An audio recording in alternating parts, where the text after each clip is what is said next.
Welcome to another edition of GOP, the Gospel of Photography. By now, you already know who I am. I am Shenwa Kisomi. First of all, I'd like to thank you guys for dropping all those comments, sending me feedback via my email, via Twitter. I really am grateful, especially for those subscribing to the channel. Today's topic promises to be exciting, especially to those that are considering starting out in photography full-time.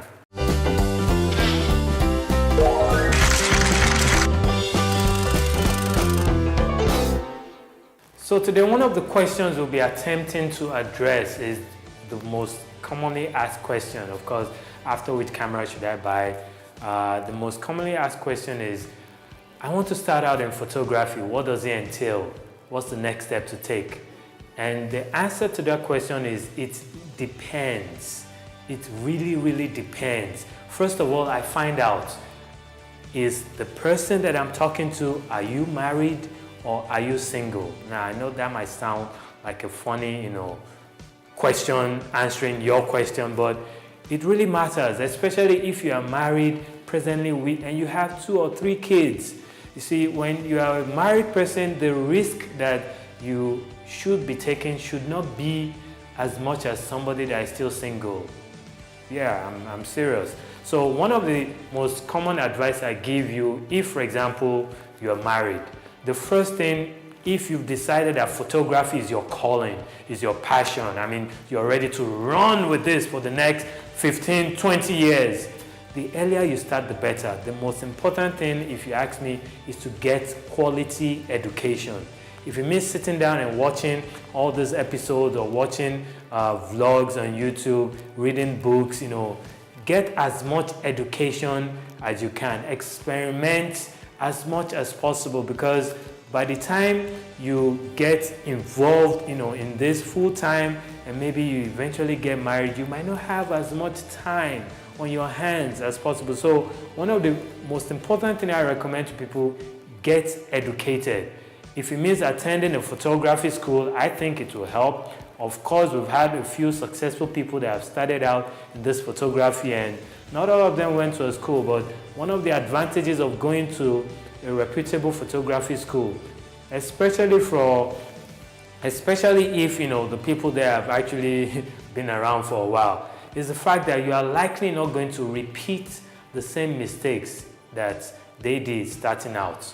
Many times I recommend that you spend at least 6 months to 1 year under someone.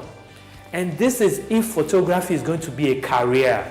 You see, the amount of people that fail as business owners, as career professionals, is outstandingly huge that you don't want to add yourself to the statistics. So all this advice is going if you are single and you have this time out there. So budget 6 months to 1 year under someone, and understand the fact that your first 1 to 2 years in this photography, you're actually building a foundation for what will eventually be a high-rise photography empire.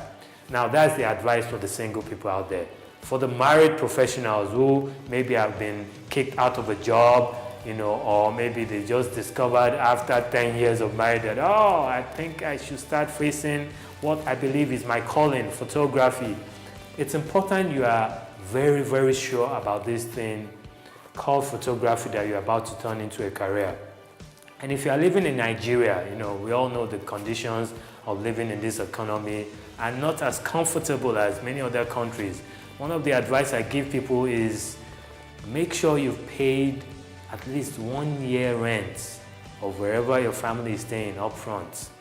You don't want to be, this is a risky venture, just like any business. There's no 100% guarantee that you are going to succeed. In fact, your chances of succeeding is commensurate with the education that you get. Of course, it's recommended you, start under someone maybe that has been successful in it so that you learn the tips, but all this learning will likely not bring in immediate money. That is why you need to have paid your rent. Have an amount of savings that would hopefully cater for your children's education, for your wife's upkeeping. That is, of course, if you're a man. If you're a lady that is married, it's actually more difficult because not many men are quite understanding of the rigorousness that is involved in being a professional photographer, especially if you want to be a documentary photographer traveling up and down everywhere. It takes a lot of your time. And if you don't have that savings tucked in somewhere to cater for your family's needs for at least up to a year, it's bound to cause some strain in your family, in your business. One of the things that I've discovered, and it was a painful discovery, was the fact that most of the mentors that the people I look up to, and this is a funny discovery, most of the people that I consider mentors actually don't have a successful marriage. Yeah. In fact, at one point in my marriage, I've been accused of loving photography more than my wife.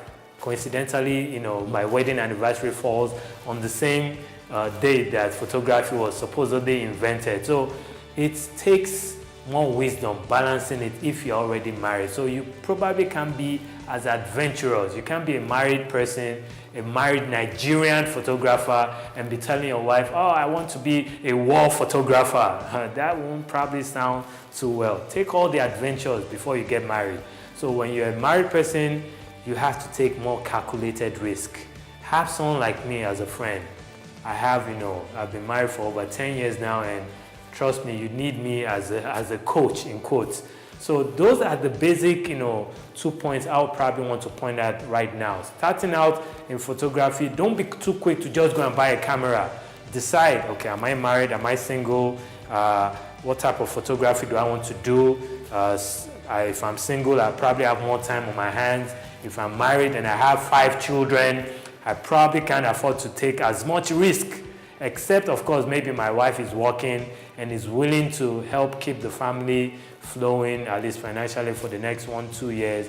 And the longer she's doing that, she might not be as comfortable as you would think. So have all this calculated. And if you have any other questions relating to starting out, just send me a message. Hook me up on Twitter, send me an email, drop your comments, subscribe to the channel, and we'll try our best to address this as soon as possible. But whatever you do, before you start out, speak to somebody that is already in the business of photography.